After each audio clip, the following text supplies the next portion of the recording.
شهاب لي كمي بدا سنة ولا هي أي محلي هي أي دومي بيش بركي أصب سواري لا جندي لنزاغي سرب قزاق مش تبى دست فكر هي أي كم أصب سوارك بناوي شاهو كأسبنجي بناوي ياكو سوار تاچی بۆ دەکرد و بلێ یەکەمی بەدەستنا ئێستا هەیە ئەی دوم دەستی پێ کرد و هەیە ئەی سێمیش ئەسپی ئینگلیزیە ئەوەی هەیە نزیکەی دا ئەسب سوار تاچی دەکەم بۆی بلێ یەکەم بەدەست بێنن ئێستادا پێشبڕکێکە دەستی پێ کردووە درێژی ڕاکردنەکە بۆ بەدەستێنانی بلێ یەکەم 1200 کیلۆمەترە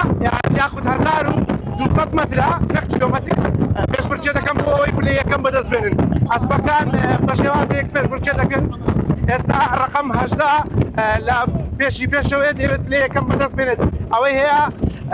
سێ هەیە لە پێشبڕکێکە بەڕێوە دەچێت لە هەیئەی یەکەم هەیئەی کتابەکەوانەی کتابی فەرمانەیە لە هەیئەی دووەم ئەوانن کە هەیئەی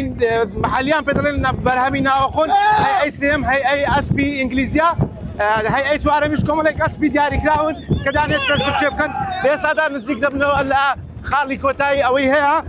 ئەسپێک دەیەوێت پلەی یەکەم بەدەست بێنێتن ئەسپی دانێک لە سوورەکە دەرچوو شهاب لێ یەکەمی بەدەستێناوە لە هەیئەی محەلی